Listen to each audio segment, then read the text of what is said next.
DCP साहेबांची भेट घेण्याचं कारण आपल्या सगळ्यांना माहिती आहे। गेल्या 4-5 दिवसापासून हिराघाट परिसरामध्ये एक घटना घडली। त्या घटनेचा मी निषेध केलेला आहे, निषेध करतो। आणि त्या घटनेमध्ये जो काही तो फिर्यादी आहे, ज्याला मार लागलेला आहे, ज्याला मारल्या गेलं, ते कुटुंब माझ्या 30 वर्षापासून माझ्या परिचयाचे आहेत, माझ्या जवळचे आहेत।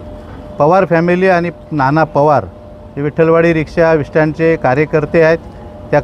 आणि त्यांचा मुलगा आणि ते तिथं रिक्षा चालवतात। कुटुंबिक संबंध असल्यामुळे ही घटना घडल्यावर मी त्या स्थळी गेलो होतो। त्यांना सगळ्यांना त्या विषयाची माहिती मिळाल्यानंतर सगळ्या विषयावर चर्चा झाली। तिथे हा विषय शांत झाला। त्यानंतर मी काय त्या फॅमिलीशी बोललो की त्या ज्यांनी कोणी ही घटना केली आहे, ज्यांनी ह्याला मारलं आहे, तो शीलरत्न जाधव, त्याला मी तुमच्यासमोर आणतो, तो माफी मागेल, तुम्ही त्याच्या 2-3 कानपडात मारा। असा विषय झाल्यानंतर सगळं मिटल्यानंतर भारतीय जनता पार्टीला वाटलं की हे कुठंतरी मिटतंय, राजेंद्र चौधरी याच्यामध्ये कुठे सापडत नाही, शिवसेना बदनाम होत नाही, म्हणून त्यांनी ती रात्री राईट केली। राईट करणारा कार्यकर्ता FIRमध्ये त्याचं नाव आलं आहे, स्वतः FIR दाखल करणारा छुटफुट नेता तिथला तो आहे, त्यांनी FIR दाखल केला आहे। सचिन आयर नावाचा माणूस आहे, हा BJPचा कार्यकर्ता आहे, BJPच्या अधिकृत लेटर पॅडवर त्याचं नाव आहे।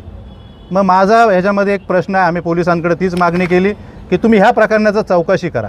ती घटना नंतर घडलेली जी घटना आहे ती भारतीय जनता पार्टीच्या कार्यकर्त्यांनी घडवलेली आहे आणि भारतीय जनता पार्टीच्या कार्यकर्त्याचं नाव त्याच्यात आहे आणि भारतीय जनता पार्टीच उलटी बॉम्बा मारते। गुंडागिरी नाही चलेगी। अरे गुंडागिरी करतो कोण? तुम्ही, तुमचे कार्यकर्ते, तुम्ही। ही घडून आणलेली घटना आहे। फक्त शिवसेना आणि राजेंद्र चौधरीला बदनाम करण्यासाठी भारतीय जनता पार्टीने घडून आणलेला ही घटना आहे। या घटनेचा तपास चांगल्या प्रकारे पोलिसांनी करावा असं आम्ही मागणी पोलिसांकडे केलेली आहे। काल रामचंदानीला शरम नाही, शरम नावाची वस्तू नाही।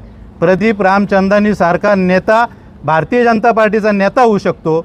त्या बेशरम माणसाला नेता बनवतात भारतीय जनता पार्टी, त्याला शरम नावाची वस्तू नाही। तुम्हाला सगळ्यांना माहिती आहे कशी फाईल चोरून कुठे टाकत होता, कसा घेऊन जात होता, हे जनतेने बघितलं आहे।